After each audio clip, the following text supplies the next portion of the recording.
What's up gamers, DreamcastGuy here, reviewing today Fatal Frame. Every horror fan has heard the name Fatal Frame. Some of you may even have watched Let's Plays of it, but that simply is not enough. This game is raw, brutal terror that you have to play to truly understand. In Fatal Frame, we're taking the role of Miku on her journey to find her brother in an old mansion on the outskirts of Japan. He's been missing for weeks and was last seen heading to the mansion searching for his mentor. Upon arriving, she finds the estate is filled with very angry and very deadly ghosts. Lucky for us, we have a one-of-a-kind weapon on our side to defend her.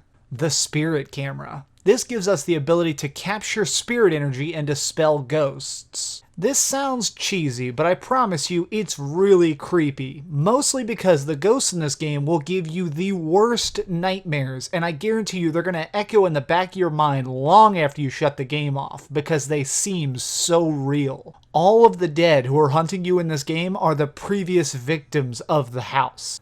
Many times in your travels, you find scraps of journals from the previous explorers who have stumbled on this place, or even audio recordings on tapes from the more recently deceased. There are no marks on my body, just like Koji. To see the words, to hear the voices of people who were walking where I am walking, who thought they would make it, to get to safety, only to find news clippings later detailing the gruesome state their bodies were found. This is what unnerved me most. The only thing to defend you from this fate is your spirit camera, which actually takes a little bit of practice, but once you master it, it's a really interesting mechanic. You have to hold the camera up to your face, keeping the wraith in your viewfinder as long as possible before finally snapping the photograph. The longer you can keep them in the frame and the more centered in the frame you can do it, the more damage it'll do and thus save very vital film. Towards the beginning of the game, many of the ghosts travel in basically straight lines, sort of in a zombie-esque manner, heading directly for you. But as you progress through the chapters, you start facing enemies who no longer care about gravity and float around, or just random floating heads that'll eat your face. Something that really keeps this horror raw and fresh inside me was the fact that there were no load screens at all. Once the game begins, you can play all the way to the end without ever seeing a single load screen. Instead, whenever you approach a door, she slowly opens it with apprehension before stepping inside, and I think this is where they're hiding disc read times. But they did it in such a subtle manner that it never felt like a really bad programming clutch.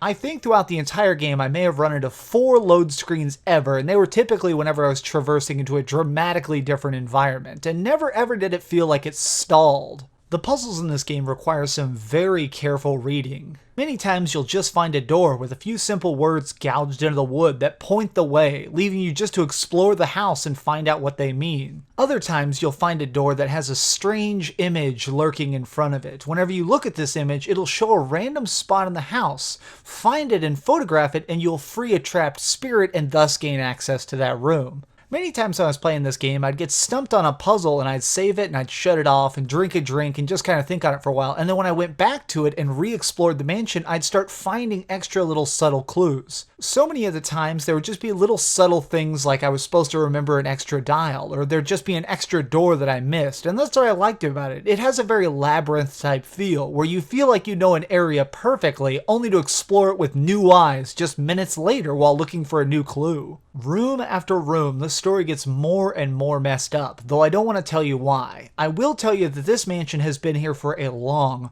long time, and hundreds have been trapped here long before you came upon it. The story unfolds at a good rate, with a cool mix of cutscenes and journal entries that really keeps you hungry for the next secret, and it really makes you feel like you're never getting the full story. The tale is just so wide and vast, and really makes me want to play the sequels just so I can figure out what the hell happened here. Getting out of this place alive takes careful aim, good healing tea, and the guts to keep going even after you've seen some extremely twisted stuff. But let's head on over to the ratings board and put a number on it. I am giving Fatal Frame a 9 out of 10. The game is so solid, and it takes a lot of Japanese horror elements and makes them really accessible to an American audience. Never did I feel like I needed to look up Japanese mythology to understand any of the monsters or legends they referenced. It was just such a human horror they encapsulated. If you stumble across this classic game, buy it and beat it. Don't just read a walkthrough, don't just watch a YouTube video, actually sit down, solve the puzzles, and feel the fear for yourself.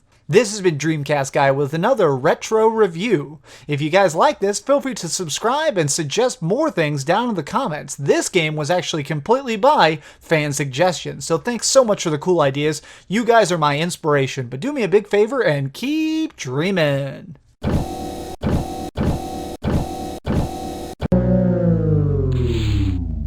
Thanks so much for watching. If you liked this video, maybe check out my last video. Please subscribe, and if you want, share this somewhere with your friends. Hey guys, wanted to put a little secret message in here for you guys who watched all the way to the end. So to review this, I actually bought a copy of both the PlayStation 2 and the Xbox version. But if you buy the Xbox version, you can actually put this in an Xbox 360 and it will upscale it. Not to mention the fact that this already actually has a little bit better graphics and an alternate ending. So definitely, if you can, track down the Xbox version. And since you watched all the way to the end, this is my next secret retro horror review.